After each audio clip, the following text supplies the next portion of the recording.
começamos em janeiro falando sobre sabedoria para viver o hoje. Começamos assim o mês de janeiro sobre uma série sobre sabedoria de Cristo, a sabedoria das Escrituras, a sabedoria das mensagens que Deus nos entrega e que às vezes a gente ignora.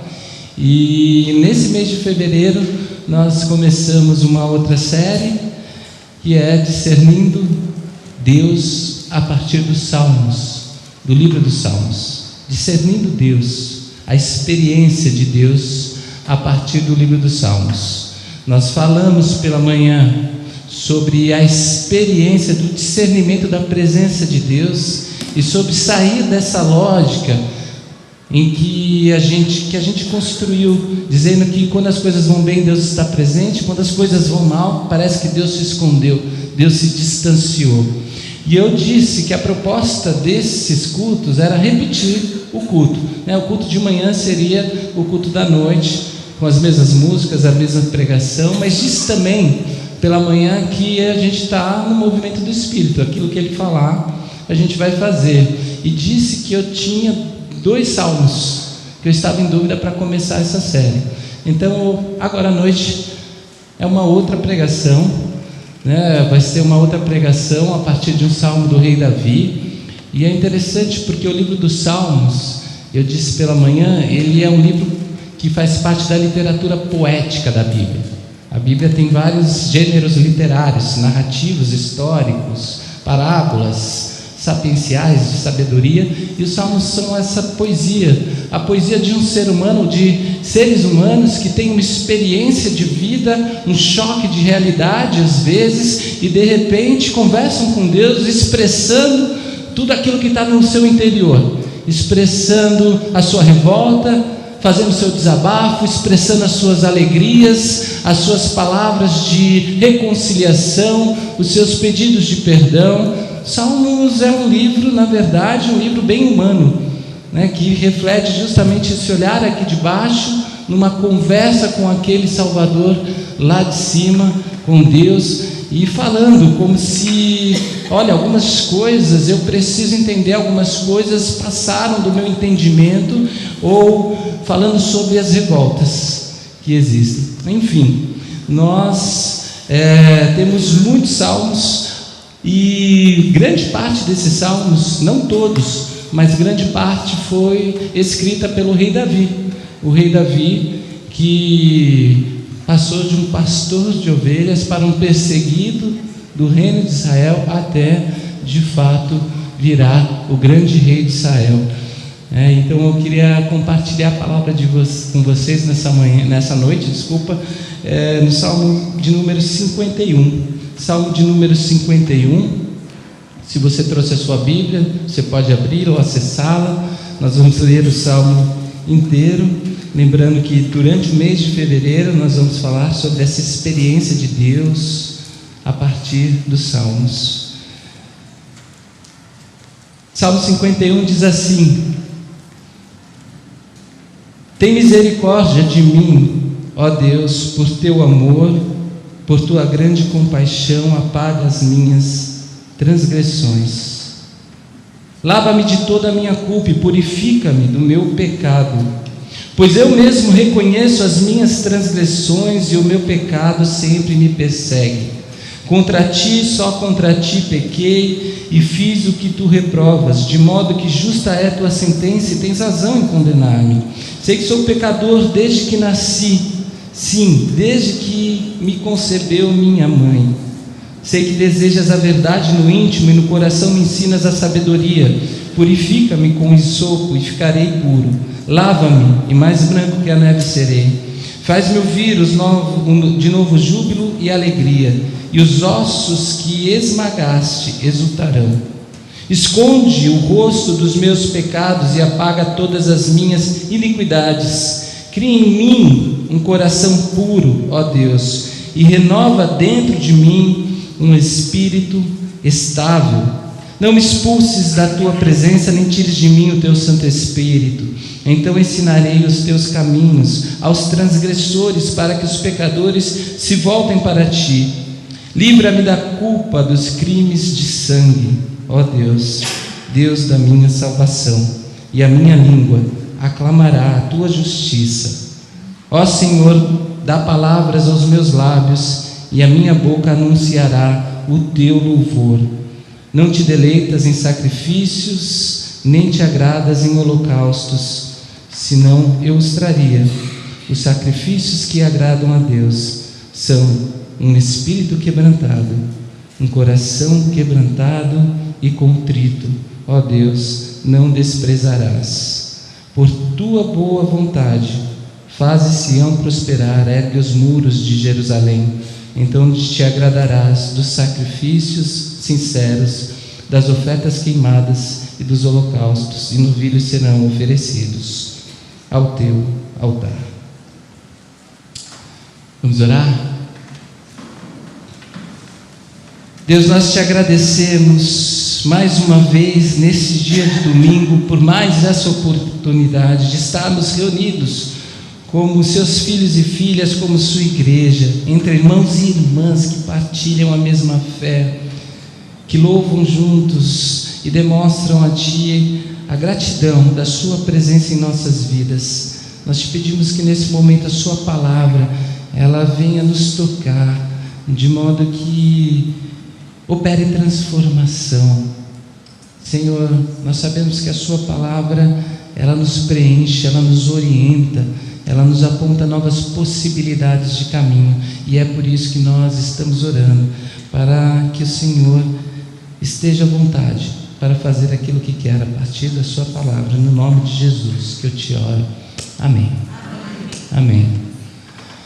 Palavras do rei Davi, do grande rei Davi, como eu disse, um dos grandes autores desse saltério, desse livro de Salmos.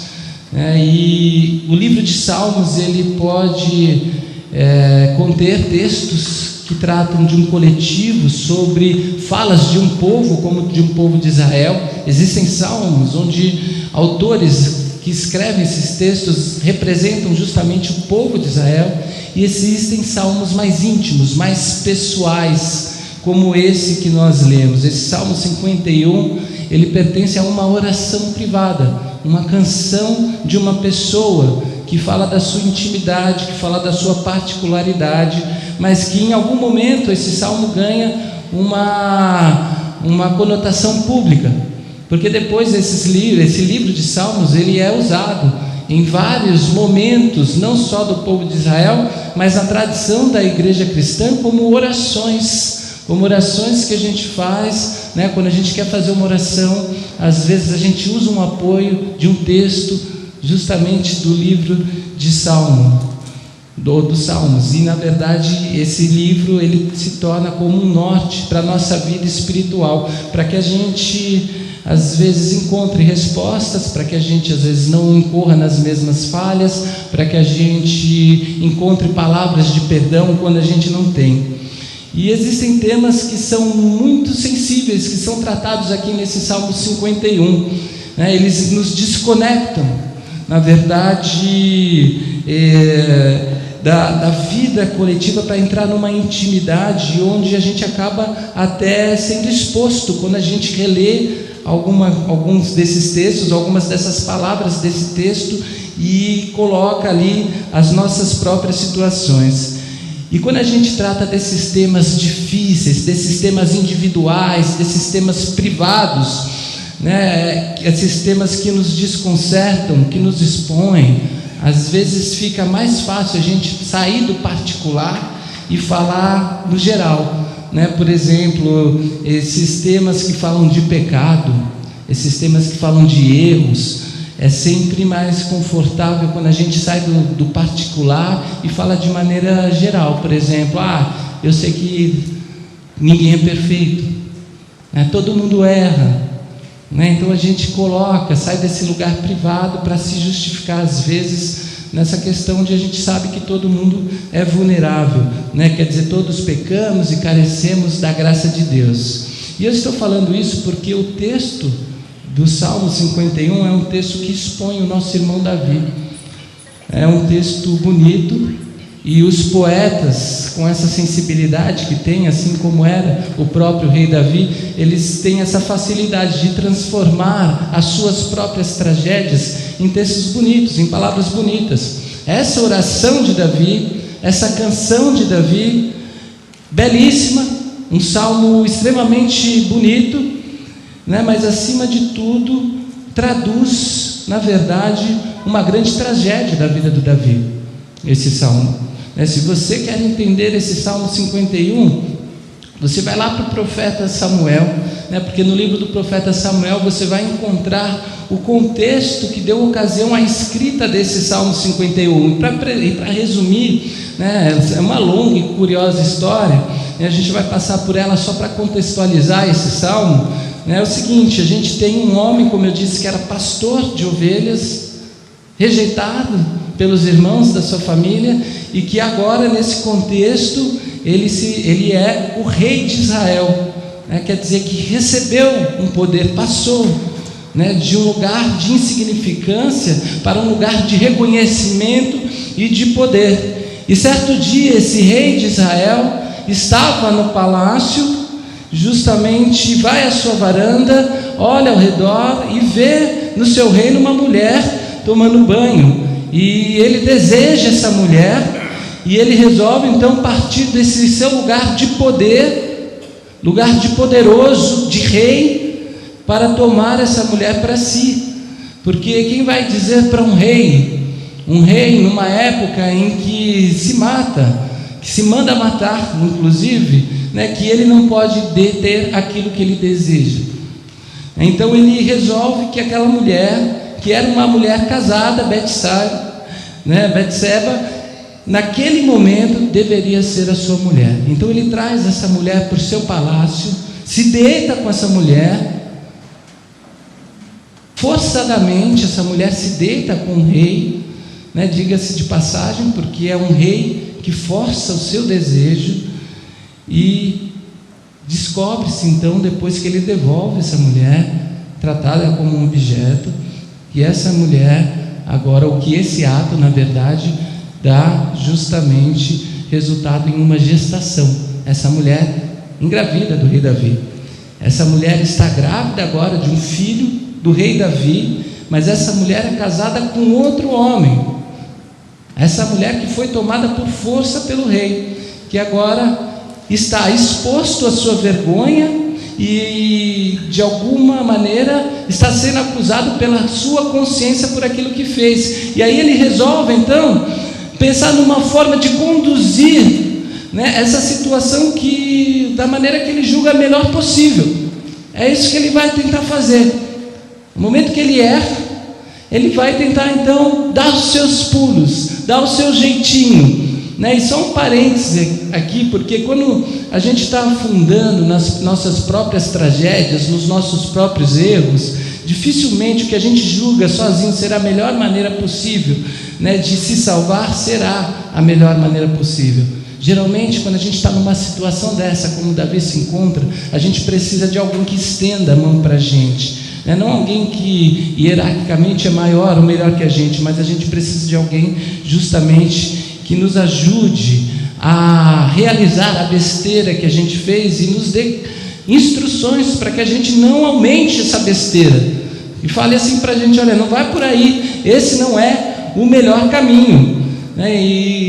Então, por que eu estou dizendo isso? Porque olha a estratégia do rei Davi, o que ele resolve fazer para limpar a sua barra, para limpar a sua situação. Ele resolve chamar o marido dessa mulher, que estava guerreando no reino, do seu reino, pelo seu reino, Urias, que serve então esse exército, e ele diz assim: olha, manda o Urias voltar, e manda o Urias ir lá para a casa dele, manda ele curtir com a mulher dele, porque ele recebeu um abono aí, E Urias, ele não vai para casa, ele volta do campo de batalha e fica ali no palácio, no seu posto, com os outros soldados. E quando Davi acorda e vê que ele não foi, ele diz: aí, você não foi para casa? Você não foi para casa? E o Urias fala: eu te liberei, ele fala. E o Urias fala: não, eu fiquei aqui no meu posto, meus soldados estão lutando. Nós precisamos ficar apostos. E Davi pensa, então, a fazer mais uma besteira. Quer dizer, ele fala, eu vou dar uma festa, vou trazer esse cara para o palácio, vou dar uma festa, um banquete, vou embebedar esse cara, dar o que é de bom e do melhor, e vou mandar ele para casa. Aí ele vai para casa e vai se deitar com a sua esposa, Veja, está percebendo aonde o cara vai, tentando justificar ou dar um jeito, na verdade, no seu erro. Faz besteira atrás de besteira, tentando resolver sozinho. E geralmente, como eu disse, a gente não resolve sozinho, a besteira vai ficando sempre maior. Porque depois dessa segunda tentativa, ele vê que esse camarada também não volta para casa. Ele não volta para casa. E aí ele diz o seguinte: bom, vamos fazer o seguinte, esse cara quer servir? Quer lutar no reino? Quer lutar. Então vamos mandar ele de volta para a batalha e coloca ele lá no pelotão de frente, no lugar que não era função do Urias. Por quê? Porque o pessoal do pelotão de frente morre primeiro, e ele vai ser honrado por morrer então pelo reino. Na batalha a gente vai pegar esse cara, vai botar lá na frente, um lugar que ele não é dele, que não é da função dele, porque a chance desse camarada perder a vida vai ser grande. Vejam, como diz um trecho, um dito popular, um abismo chama outro abismo, E ele então faz isso, ele coloca o Urias lá na frente, em uma função que não era dele, expõe o sujeito ao ataque do inimigo, porque lá atrás, outro dia, ele resolveu que a mulher daquele homem deveria ser sua, tomou para si a força, tomou para si essa mulher a força, a engravidou, bolou uma estratégia, e não deu certo. E encurtando a história, Urias morre na batalha. Morreu por conta da tragédia provocada por um homem que não resistiu ao seu próprio desejo. E aí ele está vivendo como se nada tivesse acontecido. Urias morreu. Ok, tudo bem. Sabe? Urias não está mais aqui. O problema foi resolvido. E ele começa então a continuar governando o seu reino como se nada tivesse acontecido. Olha, quando a gente erra e a gente não resolve nossos erros, e a gente acha que as coisas estão bem somente porque nós não estamos lidando com o resultado dos nossos erros diretamente, com as consequências dos nossos erros, isso é um perigo. A gente acaba não querendo resolver, não querendo tratar o problema. Fingir que os nossos erros foram reparados, resolvidos, consertados, não faz com que eles sejam de fato. Então, se há coisas que precisam ser resolvidas, se há coisas que precisam ser ditas, se há coisas que precisam ser reparadas, se há dilemas que precisam ser enfrentados, enfrente esses dilemas, porque o Davi está lá como se o problema, com muitas aspas, estivesse resolvido, trágico tivesse sido na cabeça dele resolvido. O camarada morreu na batalha. A mulher está grávida de um filho dele. E os resultados estão aí. Até que um dia chega um profeta chamado Natã. Natã, diante de Davi, com toda a sua sensibilidade, sua pedagogia, diz: Davi, eu vou te contar uma história. Havia 2 homens que habitavam numa vila, e um deles era muito pobre, e o outro era muito rico. Um tinha vários rebanhos, cabeças de gados, rebanhos de ovelhas, e outro, muito pobre, tinha uma ovelhinha, que ele cuidava como se fosse seu pet, sabe? Ele tratava com muito amor aquela ovelhinha. E o homem rico recebeu estrangeiros de fora e resolveu fazer um banquete para esses estrangeiros. E em vez de pegar uma das ovelhas do seu rebanho, ele pegou a ovelhinha, a única ovelhinha desse homem pobre, que era tratada com muito amor. E o texto diz então que quando Davi ouve essa história, ele diz: esse cara tem que morrer. Esse cara tem que morrer, porque é fácil a gente julgar quando a história é abstrata, ou quando a gente pensa hipoteticamente que a história não é a nossa história, não é? Esse cara é louco, tem que morrer. Isso não se faz. Como é que ele pôde fazer isso? Quem é? Me diz, que a gente vai dar um jeito nesse cara. E olha que Natan é um profeta de Deus, um cara muito corajoso, porque uma coisa é você contar uma história metafórica, outra coisa agora é você ter que dizer para o rei: esse cara é você. Desculpe, rei, com muito respeito, me dê licença, mas esse cara que tem que morrer é você. É você, entende? O rei, com todo respeito, esse cara não sou, esse cara é você, né? E o Senhor, rei, fez isso. Você destruiu a vida de uma família, você matou um homem para satisfação de um egoísmo, de um prazer. Foi você que fez isso.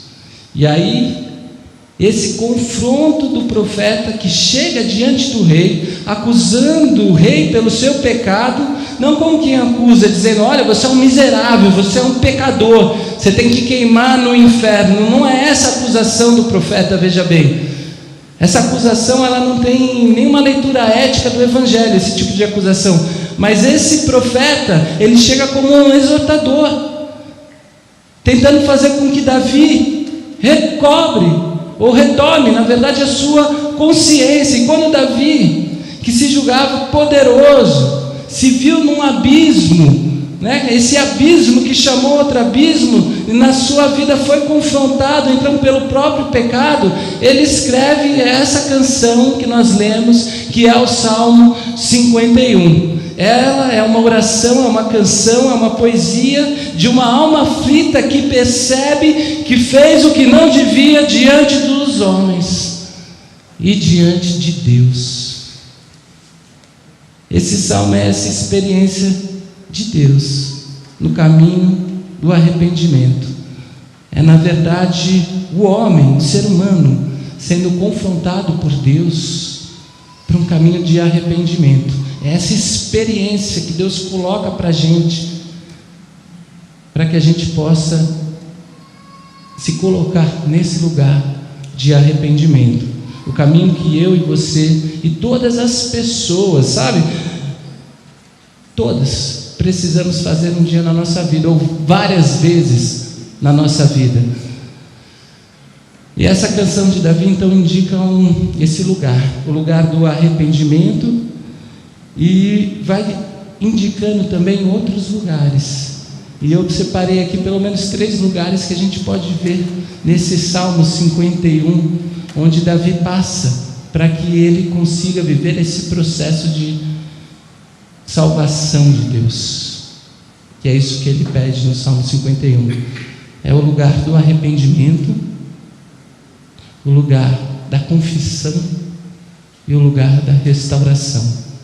Arrependimento, confissão e restauração. Se você puder guardar essas palavras e nessa ordem para a sua vida, talvez elas te sejam muito benéficas quando você precisar passar por esses lugares. E depois você lê o texto de novo, se você puder e quiser, e você vai conseguir encontrar esse lugar de arrependimento, confissão e restauração. Então, o primeiro deles é esse lugar de arrependimento.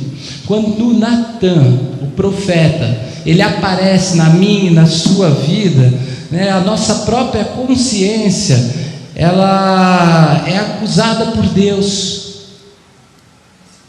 Às vezes Deus usa pessoas, às vezes Deus usa consciência, às vezes Deus usa a sua própria palavra de púlpito, às vezes a própria relação com as Escrituras, né? E quando a ficha cai e a gente entende aquilo que a gente fez, o ato que a gente cometeu, porque a gente pode não ter matado, a gente pode não ter traído, mas a gente sabe que a gente se coloca às vezes nesse lugar de uma atitude que a gente sabe que não deveria estar fazendo, e de repente essa consciência vem nos dizer: isso não está certo, Isso não está certo.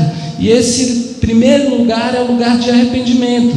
E o arrependimento não é esse ato externo, sabe, que a gente faz às vezes, que a gente performa às vezes, um lugar onde a gente se mostra constrangido por aquilo que a gente fez. Não, o arrependimento é esse lugar interior, essa experiência interna que se processa no coração e na consciência, que nos leva a perceber que de alguma forma a gente fez aquilo que não deveria ter feito.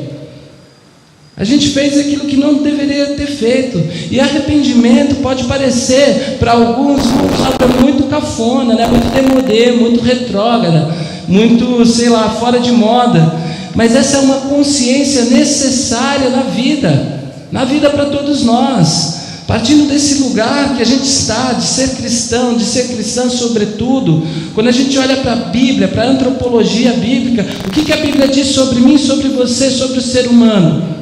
Que o ser humano, ele não pode ser visto como alguém totalmente perfeito, nem como alguém totalmente depravado. O ser humano, ele foi feito à imagem e semelhança de Deus, e esse ser humano que foi feito à imagem e semelhança de Deus, a sua existência foi atravessada por um mal. Então ele tem tanto a capacidade de fazer o bem, mas ele é atravessado pelo mal que causa nele uma falibilidade, algo falível, que o torna vulnerável e faz com que ele faça também o mal. Essa é a antropologia bíblica. E se nós somos esses seres humanos que somos capazes, porque quando nós olhamos no espelho da nossa consciência, nós sabemos que nós somos capazes sim de fazer o bem, mas sabemos também que fazemos o mal, naquela luta que o apóstolo Paulo fala, que tem lá em Romanos, né? Miserável que sou, porque o bem que eu quero fazer eu não faço, e o mal que eu sei que eu não devo,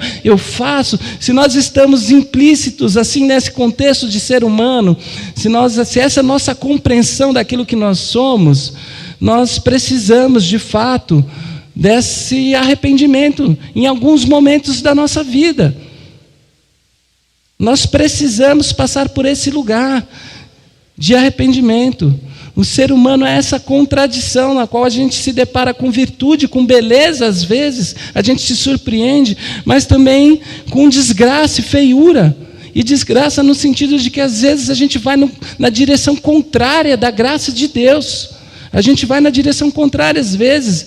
E nós partimos desse lugar, dessa compreensão de ser humano. E se a gente parte desse lugar, dessa compreensão de ser humano, a experiência do arrependimento é totalmente necessária para a gente viver bem.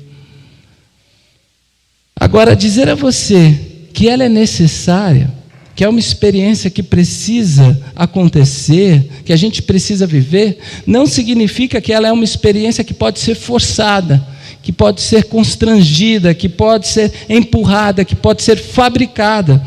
O arrependimento é uma experiência individual que a gente vive sob o milagre de Deus, que acontece interiormente na gente, nosso coração, que é o lugar no Antigo Testamento das nossas decisões, ou na nossa consciência hoje para a gente, através de uma pessoa ou não, mas quando as circunstâncias da vida nos mostram de alguma maneira que nós erramos. É bom você admitir que você erra. Às vezes a gente tem medo de admitir que a gente erra, mas é bom a gente admitir que a gente erra. Nós não somos pessoas perfeitas, e graças a Deus por isso. E quando você começa a admitir que você erra, a vida fica muito mais leve, a vida fica muito mais fácil. Sabe, o sujeito que está no alto da sua arrogância, falando: o inferno são os outros, o problema são os outros, eles que não me entendem, eles que agem errado, eles que fizeram da maneira errada, porque eu fui mal compreendido. O camarada que está ali, nessa posição de orgulho, achando que as coisas sempre acontecem por causa de terceiros, parece que essa pessoa nunca vai avançar na vida. Ela trava, sabe? Ela vai ficar estagnada, ela vai afundar, porque na vida a gente avança mais rápido quando a gente reconhece o nosso lugar de participantes de algumas tragédias que a gente vive. Algumas coisas são responsabilidades nossa. Sabe? E a gente precisa entender isso. A gente precisa entender isso. Então, o arrependimento é esse lugar onde a nossa consciência é confrontada por aquilo que a gente fez, como acontece aqui no começo do Salmo do rei Davi. O arrependimento é esse lugar de uma pessoa que olha no espelho e diz assim: não foi legal. Isso que eu fiz não foi legal. Não foi legal. Então abre espaço dentro de você, meu irmão e minha irmã, para esse lugar do arrependimento, para que esse processo comece a acontecer. Sabe, você sabe como você abre espaço dentro de você para que esse processo aconteça? Protegendo o seu coração do orgulho. Protegendo o seu coração do orgulho. Pensa no caminho inverso, né? Talvez seja uma forma de você abrir espaço no seu coração. Sempre que você se perceber tomado pelo orgulho, né, para se proteger de si mesmo em face de algo que você sabe que foi provocado por você, você pode pensar: opa, aqui não é um bom lugar para eu ficar. A minha autoproteção, o meu orgulho, para me proteger de um lugar, de uma coisa, que eu sei que eu tenho responsabilidade naquilo, sabe, não é um bom lugar para ficar. Então fuja dali. Abre espaço para o arrependimento. Quando você estiver consciente do seu erro, abre esse espaço e deixa Deus fazer essa faxina do lado de dentro. Trabalhar o que precisa ser trabalhado. Abre a sua casa. Nós dissemos hoje pela manhã que nós somos esse lugar de Deus, habitação de Deus, templo do Senhor. Abre esse altar no seu coração para que as coisas comecem a mudar. Permita que seu coração seja exortado, corrigido, disciplinado. Permita, porque na nossa espiritualidade cristã, sobretudo, existe espaço para isso. Esse espaço não é um espaço de vergonha, não. Esse é um espaço humano, como o salmista apresenta aqui. É um espaço que nós precisamos passar. Existe esse espaço de a gente entender que nós não somos sempre essas pessoas bonitinhas e corretinhas que fazem tudo certo sempre. Nós não somos. Nós erramos. E por isso nós precisamos de um arrependimento. Você pode chamar de erro, você pode chamar, como uma maneira religiosa chama, de pecado, não importa, mas você está entendendo o conceito. Você pode se colocar nesse lugar. Então, arrependimento é um primeiro lugar. Depois, confissão. Confissão. Ele se arrepende do seu pecado e ele confessa para Deus.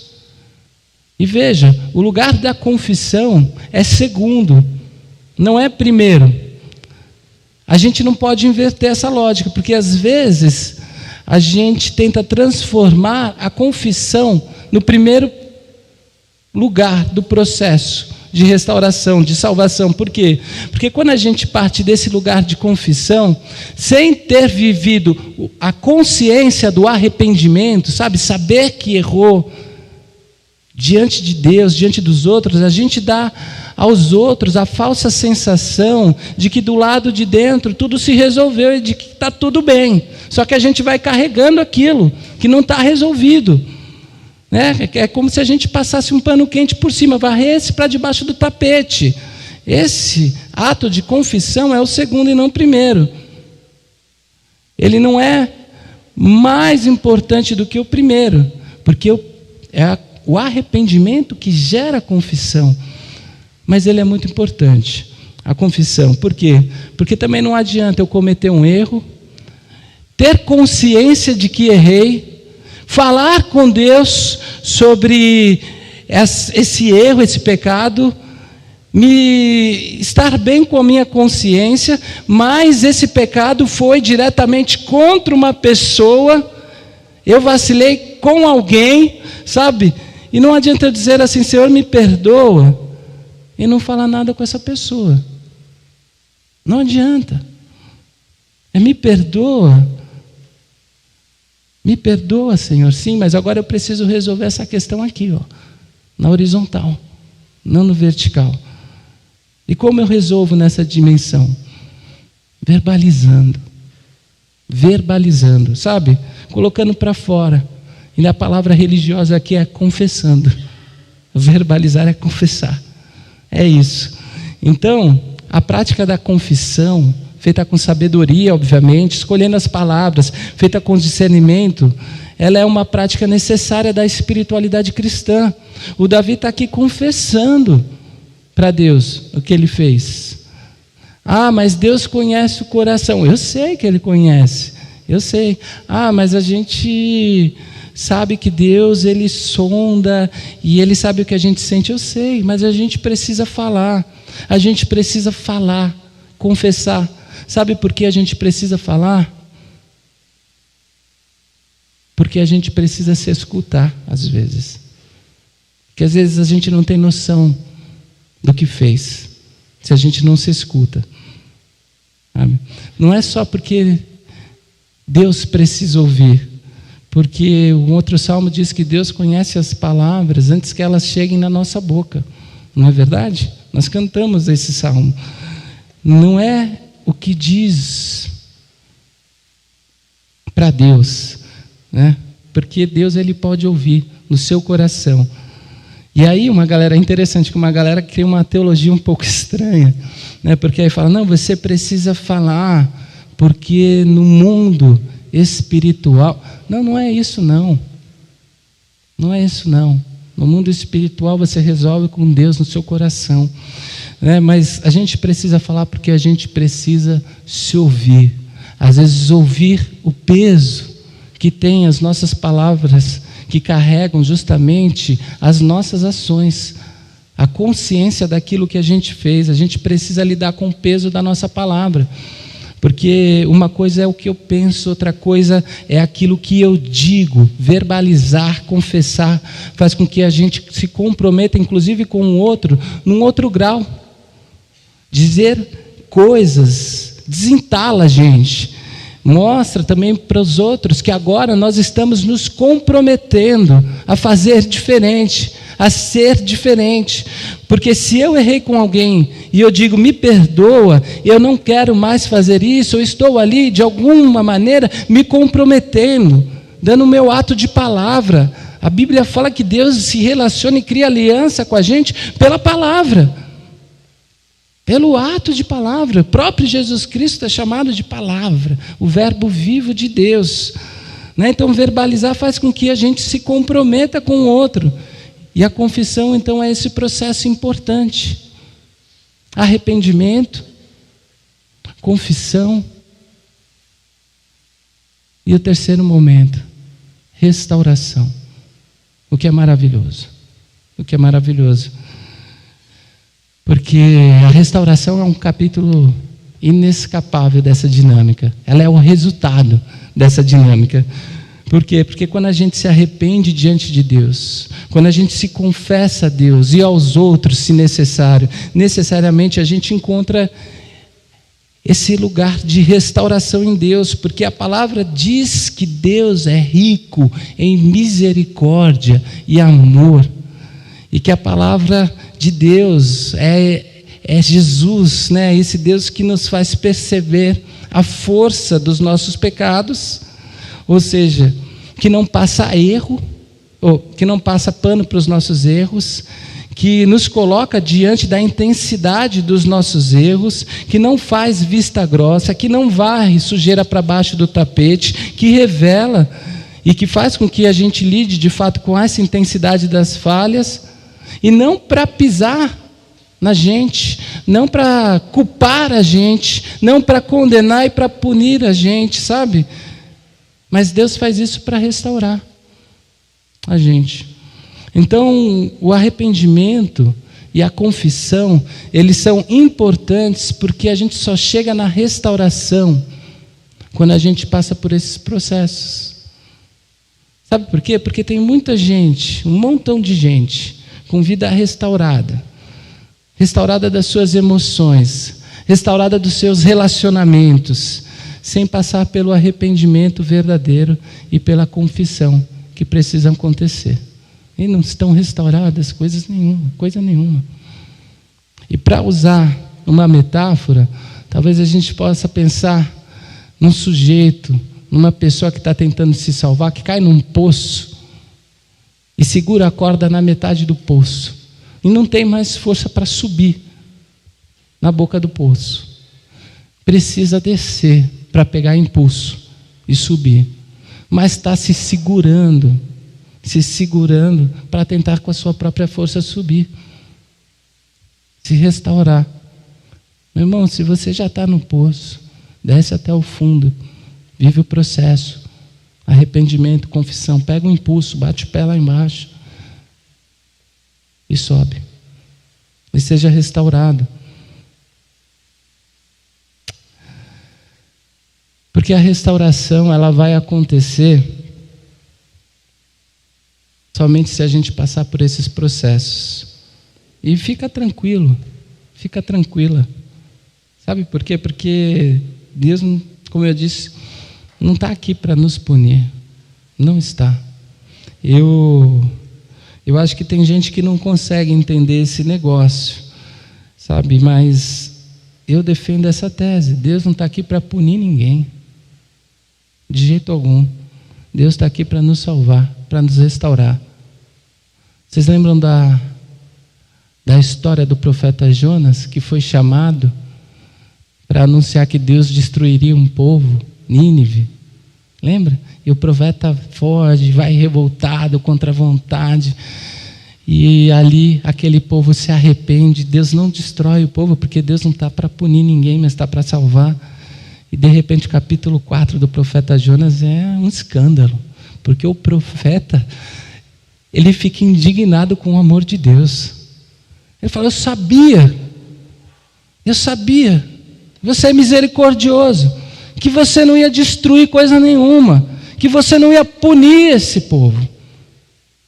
Porque pessoas como Jonas, com síndrome de Jonas, quer que as pessoas vão ao inferno. Quer que Deus acabe com tudo. Quer que as pessoas se danem, no sentido de danação mesmo, que elas se ferrem. Pessoas como Jonas, ou com a síndrome de Jonas, que não conseguiram ainda entender e compreender a dimensão do amor de Deus, que não veio para punir, mas para salvar, quando há arrependimento e confissão. Elas querem, na verdade, justamente a perdição dos outros, que as pessoas paguem pelo que fez. Mas essa lógica, com todo respeito a você que pensa assim, se pensa assim, ela é antagônica ao Evangelho. Porque a lógica do Evangelho, ela está representada justamente nessa mesa da comunhão, da ceia do Senhor, que ao invés de punir, ao invés de matar, ao invés de acabar com o malvado, acaba com o mal, se doando a si mesmo, para salvar todo mundo. Todo mundo. Então a lógica do Evangelho é de um Deus que assume o nosso lugar na cruz e que vive esse lugar da forma mais vil possível, essa experiência de morte, de vergonha, para sacudir a nossa consciência e nos levar para um lugar de arrependimento, para que a gente possa confessar aquilo que a gente faz e fez, para que a gente possa encontrar esse lugar de restauração. E o Davi está aqui no Salmo 51, dizendo: Senhor, me devolve a alegria, depois de ter se arrependido. Quer dizer, de ter ganhado essa consciência do seu ato, depois de ter confessado, ele diz: me restaura, me devolve a alegria da salvação, restaurando a minha vida, restaura a minha vida. Mas ele passou por esses lugares. Ele passou por esses lugares, é por isso que no final do Salmo, ele começa a jubilar, ele começa a clamar de alegria, ele começa a dizer: o Senhor é maravilhoso. Porque o Senhor, ele diz, ele não quer sacrifício, o Senhor não quer holocausto, o Senhor não quer que a gente mate animal, o Senhor não quer o rito, o Senhor não quer a punição, o Senhor quer um coração quebrantado, Davi diz nesse Salmo. O que o Davi está dizendo é: eu entendo o que o Senhor quer, agora eu entendo, o Senhor quer nessa vida, que toda vez que eu erre, eu venha para esse lugar de confrontação, que é desconfortante, um lugar onde eu saio da passividade, para eu encarar os meus próprios erros, para eu me tornar responsável, sabe? E confessar aquilo que eu fiz, para que eu me depare então com a experiência maravilhosa de restauração e de salvação. É isso que o Senhor quer, eu entendi. Parece que ele chega no final desse salmo entendendo isso. Então o meu conselho a você e obviamente a mim nessa noite é que a gente passe por esse lugar de desconforto tantas vezes quanto for necessário. Esse lugar de arrependimento. Não fuja desse lugar de desconforto, de encarar os seus próprios erros e com a descoberta, talvez pela milésima vez, de que você não é uma pessoa perfeita, como eu também não sou, sabe? Venha para esse lugar. Aí depois você vai para esse lugar de assumir a sua responsabilidade e dizer perdão. Se errou com o Senhor, diga: Senhor, perdão. Se errou com alguém, diga a esse alguém: perdão, perdão. Errei contra ti, e contra ti errei, como diz o salmista, o Davi. Mas assuma esse lugar de confissão, de verbalizar o seu erro, com muita sabedoria e discernimento, para que você possa viver essa experiência de ser restaurado, de ser restaurada e de ter a alegria da salvação devolvida, sabe? Para que a vida te vá bem e para que você viva mais leve no seu caminhar. Deus quer te salvar, não quer te punir, não. No Evangelho de Jesus há lugar para a salvação, não importa o que você tenha feito. Arrependimento, confissão, restauração, quantas vezes forem necessárias na vida, porque a gente sempre pode contar com esse amor de Deus que está disposto em nos acolher com o seu amor, com a sua graça e com a sua misericórdia. É interessante, né? Porque o Antigo Testamento, entre tantas guerras, tantas mortes, ele conta a história de 2 assassinos, de Caim e de Davi. 2 assassinos. E na história bíblica, um de fato ficou com o título de assassino, e o outro ficou com o título de amigo de Deus, o homem segundo o coração de Deus. E aí você pode estar se perguntando, qual que é a diferença entre esses 2 camaradas? A diferença é que quando eles são confrontados, porque Deus confronta Caim, ele pergunta: onde está o seu irmão? E Caim responde: acaso eu sou o guardador do meu irmão? Ele não se deixa ser confrontado. E o Davi, que comete o mesmo erro, às vezes até pior, quando ele é confrontado pelo profeta, ele fala: pequei e contra ti pequei. Eu vou para o lugar do arrependimento. Vejam qual que é a diferença entre Caim e Davi. Caim está na ilusão de que pode encobrir o seu próprio erro, como Davi viveu uma parte do processo. O Davi, ele ganha lucidez quando é confrontado e fala: eu errei. Consciência do arrependimento. Qual que é a diferença entre os 2? O orgulho do Caim: acaso eu sou guardador do meu irmão? E o arrependimento do Davi. Qual que é a diferença entre os 2? A obstinação do Caim e a conversão de caminho do Davi, quando se é confrontado por Deus. Eu vou para esse lugar de arrependimento, eu vou para a confissão, e eu vou então ser restaurado, porque eu sei que Ele não quer o meu mal, mas o Senhor quer somente um coração quebrantado. Um coração quebrantado o Senhor não despreza. E a mesa da Santa Ceia é esse lugar, esse encontro com Deus que nos chama ao arrependimento. Eu disse pela manhã que ela é o lugar da presença de Deus. Quando Jesus parte o pão com os discípulos, aqueles 2 de Emaús, Ele some e vai para dentro deles. Jesus fala, os olhos deles se abriram e de repente Jesus começa a habitar neles. Mas essa mesa também ela é representada por esse lugar de arrependimento, que nos ensina a confessarmos os nossos pecados, para que nós possamos ser de fato restaurados. E eu queria então convidar você nessa noite a fechar seus olhos e abrir o seu coração, enquanto a gente canta essa canção, para que você, se quiser, se precisar, se colocar nesse lugar de arrependimento e fazer a sua confissão e preparar o seu coração assim para a Santa Ceia do Senhor. Amém.